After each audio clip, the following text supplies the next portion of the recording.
Up next, we have a panel discussion on Dan and How, public land policy in the West.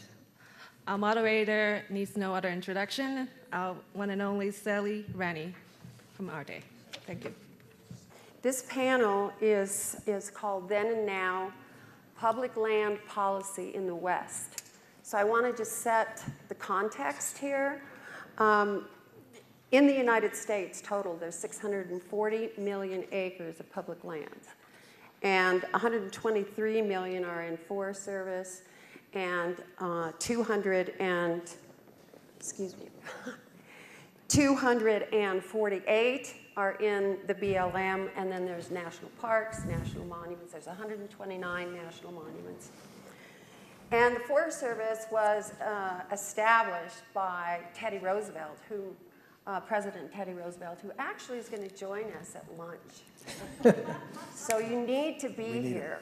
And we're going to have an armchair conversation with him. He established, in 1906, he established the Forest Service. He also signed the Antiquities Act, which gave presidents the power, executive order, to establish national monuments primarily for historic preservation, historic value, scientific value, and it was a way to protect other areas besides forests because they were primarily, when they were established, was to manage the timber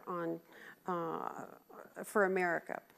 And in Colorado, 85% of the western slope is public lands. In the total country, about 28% of our total country is in the public land estate. We're going to talk about then and now. What has happened? What was the intent under other presidents for our national public lands? And now, what's the Trump administration agenda? And what's it happening? And what's unraveling? You know, he's had executive orders to, he signed executive orders to review all the national monuments over 100,000 acres.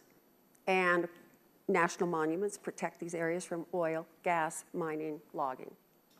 So we know what that agenda is. He's also signed an executive order that pertains just to Alaska. You can shoot bears and their cubs in the den. You can also shoot wolves with their cubs in the den and by air. So that's pretty cowardly sportsmanship as far as I'm concerned. So we have here, that's the context. There's a lot going on in the Trump administration. There's a lot of Republican governors in the West, a lot of Republican legislatures, and we're going to talk about how all this is impacting public lands. So on my left is Sherman, and he was the Secretary of Natural Resources for Colorado, as I said yesterday, under 2 governors, and also appointed by President Obama as Undersecretary of Agriculture, and he was in charge of the entire Forest Service and a huge budget. Jerry Mallett, I've known for many, many years. I met him when we were both working for the Wilderness Society, and he was a Western state representative organizing people around the country on the ground to look at wilderness areas. The Wilderness Act was passed in 1964, 5,000 acres or more, untrammeled. And he had a huge hand in protecting over 60 million acres into wilderness areas in the West, and also was engaged in the Alaska Lands Bill, which protected 101 acres of reserves, et cetera. And we have Varushka, who is, and tell me your last name again? Franceschi, who is a filmmaker and started Shapeshift Dream Productions. She was on stage yesterday. And this company is basically trying to change the perceptions through various mediums of how humans, how people look at the major issues facing us today. She's got one project in under production right now. It's called A Crack in Everything. It's an eco thriller, and it is about fracking on public lands. Though fracking anywhere, actually. Yeah. So I would like to start with Harris. And I would like your perspective on really what's going on in Congress, what's happening with the Trump administration. You were under the Obama administration, totally different approach than now. Totally. Well, thank you. First of all, I'm really relieved that Teddy Roosevelt's coming to lunch today. We need him. And let me just at the outset say that, we have approximately 650 million acres of federal lands. And these incredible public lands really distinguish us from just about every other country in the world.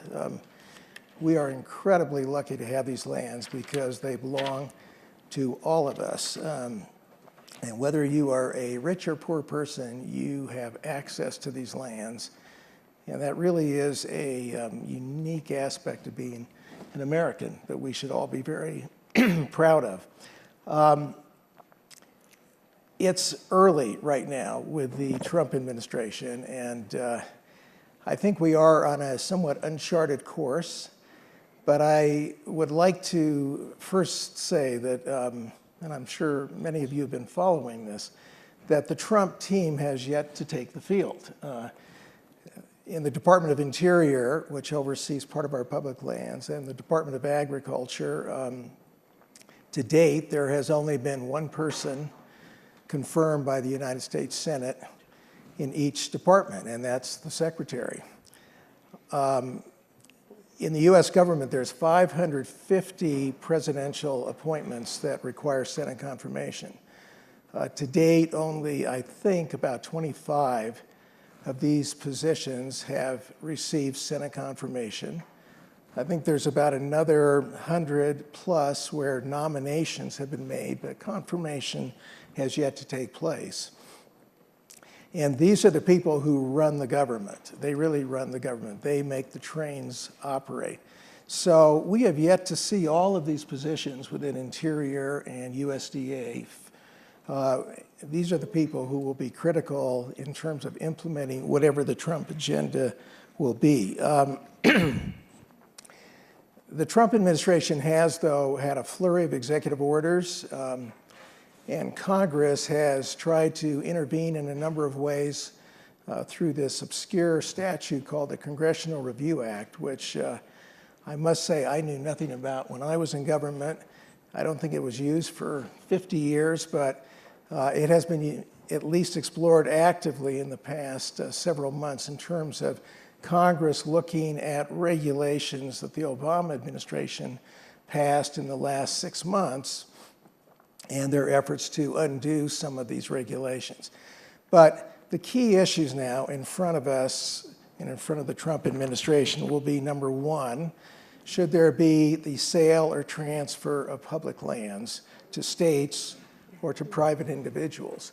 The president has said no to this recently. Secretary Zinke in Interior has said no. So for the moment, I think that issue has been put off to the side, but it could come back. Secondly, what is the role of climate and carbon in the management of public lands? The Obama administration was very actively involved in incorporating climate into its planning programs, its environmental review programs. But my guess is that program is going to be revised significantly going forward. The acceleration of fossil fuels on public lands is front and center right now with BLM, Forest Service, and other federal agencies. The national monument issue, which Sally just referenced. The budgets of these agencies. The president's budget, and I've seen different figures on this, but generally speaking, for the public land management agencies, we're talking about somewhere between a 15 to 20 to 25% cut in these agencies. Now, Congress, of course, will have a major say in that, but at least that is the agenda the president has put on the table. What's going to happen to the Endangered Species Act? What's going to happen to the National Environmental Policy Act? These two critical acts have been the foundation for so many federal programs, and I assume that they will be up for review. The planning systems of the federal land management agencies, each of these agencies has different planning systems, and the BLM planning system has already been vetoed by Congress as part of this Congressional Review Act. And undoubtedly, the National Park Service and the Forest Service, their planning systems will be under review soon. And then we have the issue of reorganization of some of the environmental programs in the country. I was disappointed in my department at USDA. When I was under Secretary, the Forest Service and the Natural Resources Conservation Service were under my purview. And it was important because NRCS has the largest private conservation program in the world. It works with landowners, farmers, ranchers, and the integration of that with Forest Service programs was very important. But for reasons I'm unclear of, the new secretary has uncoupled those two programs and has moved NRCS off to the Farm Services Administration section of USDA. I think that's a step backwards in terms of conservation. There's discussion about the Forest Service moving to Interior. I don't think that's going to happen, but it's on the table. And there is this overall question of, do we manage public lands to fit the local needs and the local concerns of people in the western part of the U.S., or do we manage these public lands to benefit all citizens in the United States? And that has always been a running tension that has occurred. So I think, Sally, those are the main issues right now that will be confronting this new team if and when they get on the field. Great, thank you very much. The oil and gas since 2008 on public lands has grown 108%. I just read an article yesterday that says EPA's budget may be cut as much as 50%. That's going to go to the military. And there are 20 Republicans that have signed on to something called the Anti-National Park Caucus.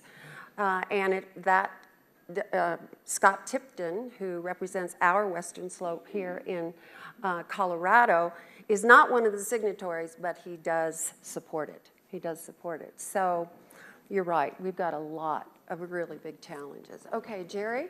Hey, thank you, Sally. For the audience, this is probably the most incestuous group you're ever going to see.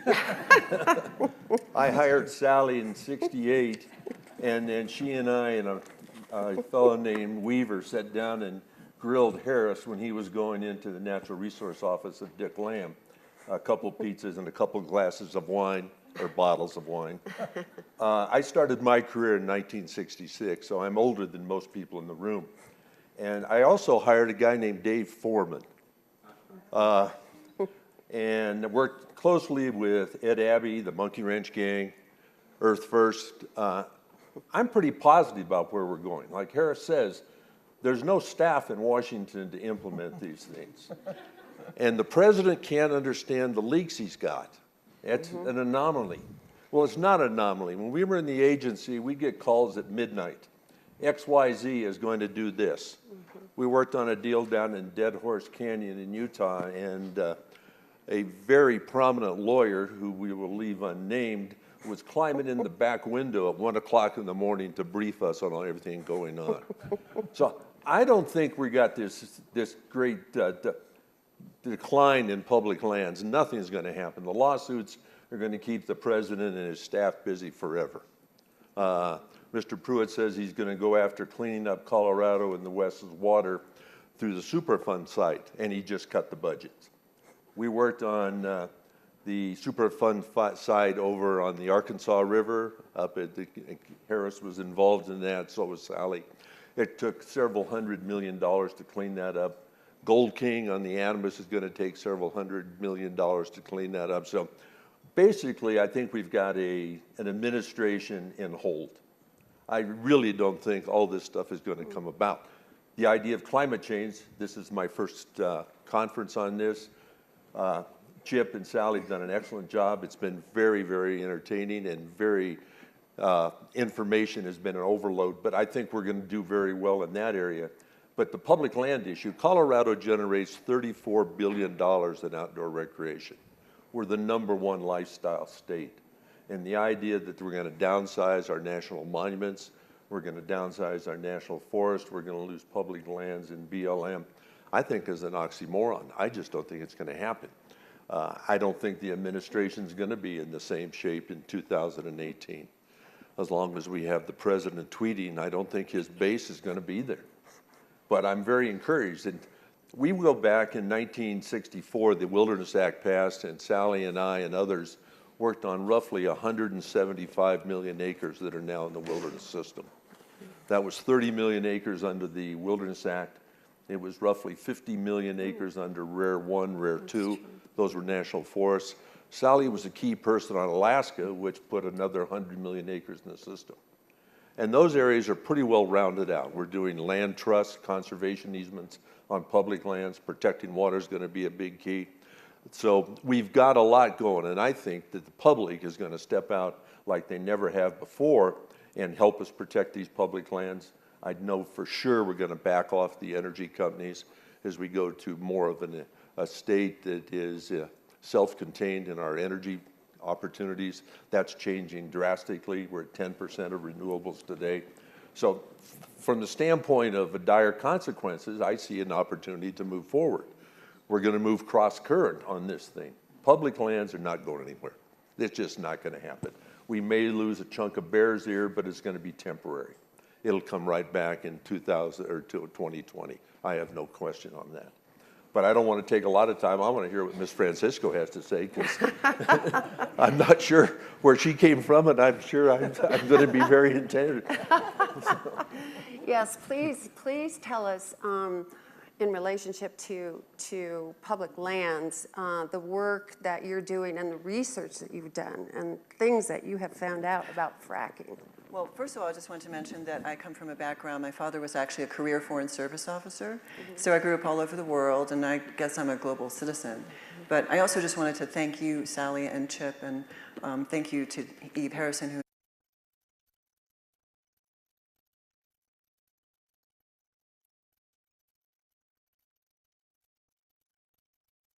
that's really a very important relationship.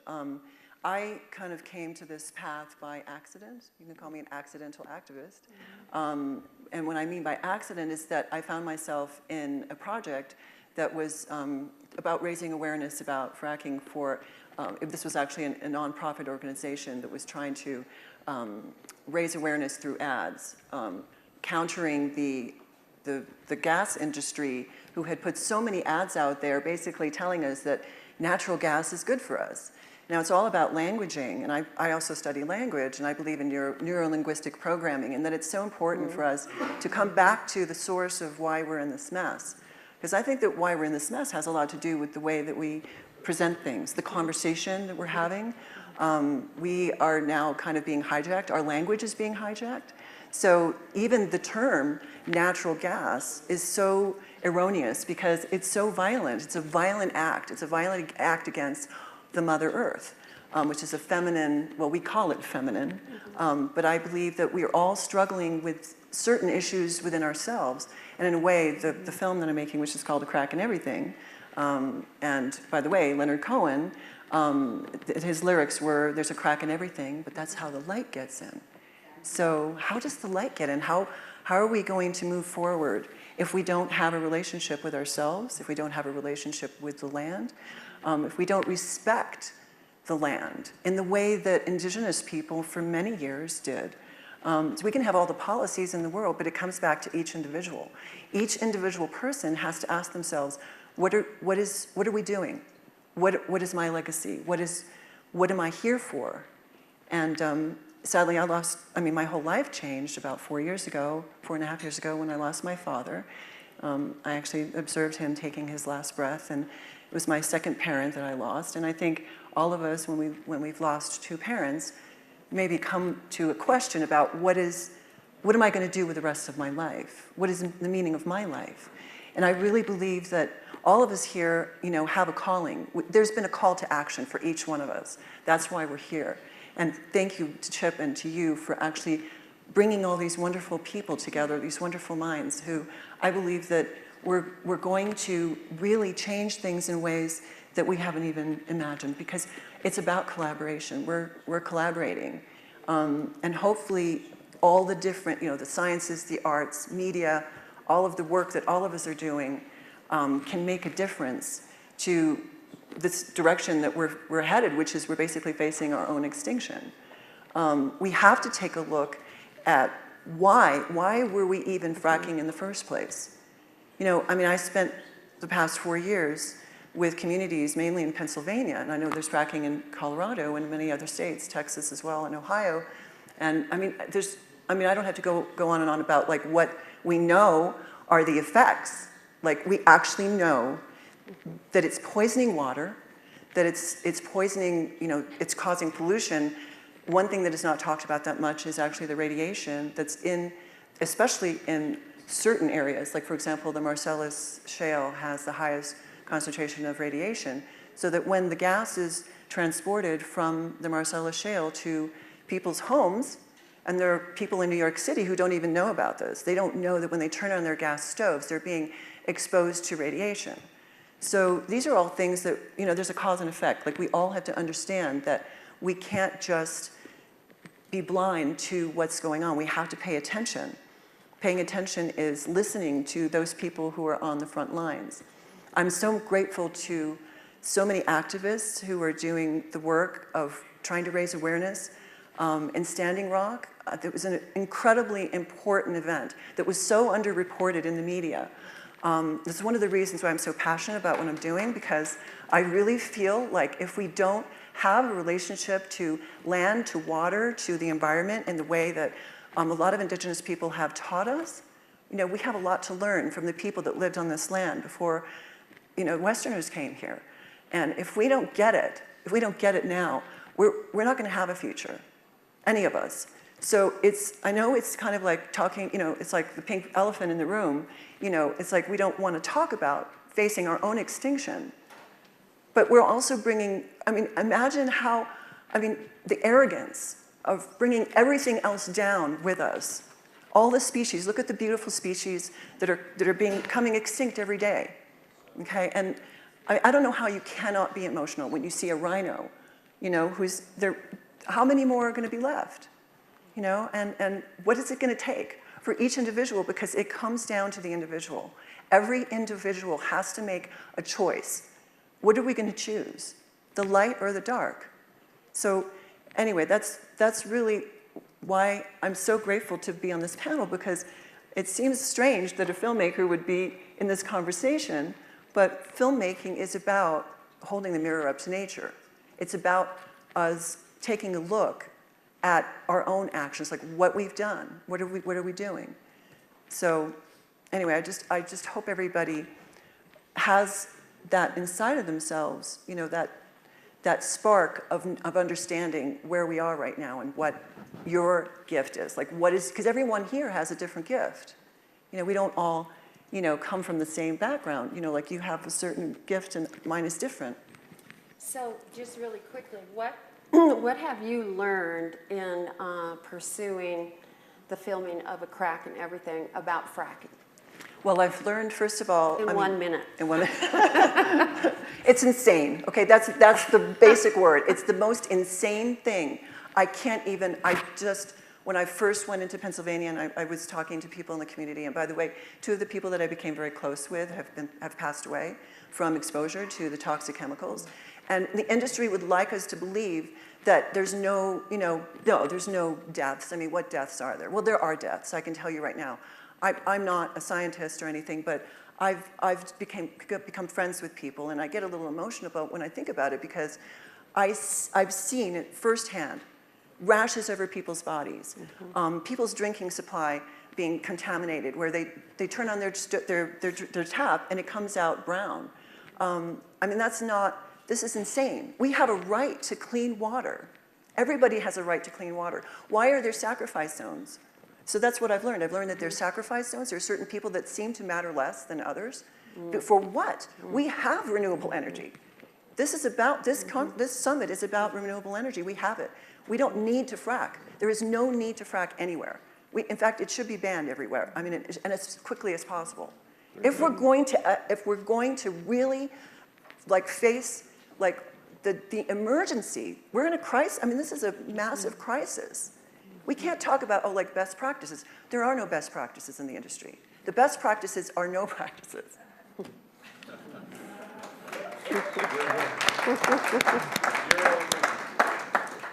Well, in Colorado, there's a project in Paonia, which is not too far down the road here, called the Endocrine Disruption Project. And the woman that started it has since died. But what she was doing, she was a scientist with the World Wildlife Foundation, and what she was doing, anecdotally, collecting stories from the Western Slope of people who had been affected by flare gas, by being, you know, these wells being 500 feet from their front doors, exposures to condensation pits because there were not closed loop systems because the company said it was too expensive. Excuse me, there are a lot of big projects on private land where they have closed loop systems and they're making money. So, you know, it just, excuse after excuse, the leases go for, and you know this better than I do, for next to nothing, a few dollars per acre of public lands to do this. And so what she was doing is the same thing, only she was documenting that. Then when she died, others have come in to do that, and now they're doing it scientifically. And the Western Slope is I call it Aaron Brockovich territory, because there is going to be a civil suit pretty soon that's going to be pretty amazing about, you know, about these impacts. The other thing that you said about linguistics, I think it's really important thinking about what Maggie Fox said yesterday and what I said and what you said, is that our language can accelerate our conscience and our consciousness, and thus our choices, or, that's the narrative, or it can impede it. So our thoughts and our language and how we frame these issues to people who are not in this room, because we are talking to each other and learning from each other, but we're all basically in the same place. That is a really, really, really important piece of this discussion. So we've got 2.5 minutes left, and I want to open it up for questions from the floor. One over here, Gail. Gail. Thanks. Thanks for being here. Gail Schwartz, formerly of Snowmass. Thank you. So let's look at some of those management strategies that we're seeing as the Maroon Belt Wilderness is being completely overrun. Budgets are being slashed in the GMUG and the White River. Let's talk about some partnerships and strategies in communities to help. Jerry, you're very bullish. I appreciate that, but the reality is, on the ground, we're loving this resource to death. Yeah, if I could, Gail, yesterday we talked a little bit about this, but I'm not quite as optimistic as Jerry is about how everything is going to turn out wonderfully. I think it's really going to take a concerted effort with these declining budgets. We have to come up with new approaches for raising the resources necessary to manage these incredible areas. And we talked yesterday a little bit about public-private partnerships, reaching out to the beneficiaries of these lands and saying to them, look, share with us this responsibility, because if you don't, we're not going to be able to manage these lands appropriately. And so there are all these examples, for example, water districts stepping to the plate, because these are their watersheds. And we can talk about recreation areas being part of this, because If we have catastrophic forest fires adjacent to ski areas, that's going to be a problem for these ski areas in the future. Reaching out to reinsurance companies and saying, look, you know, rather than paying billions of dollars after the fire, let's get ahead of the fire and work on restoring forests so that we don't have these problems. So I think it's going to take a collective effort of the private sector, state governments are going to have to step to the plate, private citizens are going to have to step to the plate, and if we don't, we're going to have problems. I might also mention that there are some interesting things going on with public lands, and I don't know if any of you have followed what happened in Utah recently when the Outdoor Industries Association decided to pull their trade shows from the state of Utah because the state of Utah, through its congressional delegation, was not supporting public lands. And this sort of coalition of groups that economically can affect certain areas and can really legitimately say to state congressmen, governors, senators, look, we are an important part of your constituency, and you have got to support us if you want us to be in your state, doing business in your state. This could have significant ramifications, and I think we need to see more of it. And we're out of time, so I can't take any more questions, I'm sorry, but just to sum this up, over here is challenges, cautiously, I won't even say optimistic, cautiously looking at what's going to happen. Here we have total optimism and stall them out. And over here we have stop. Thank our panel, please.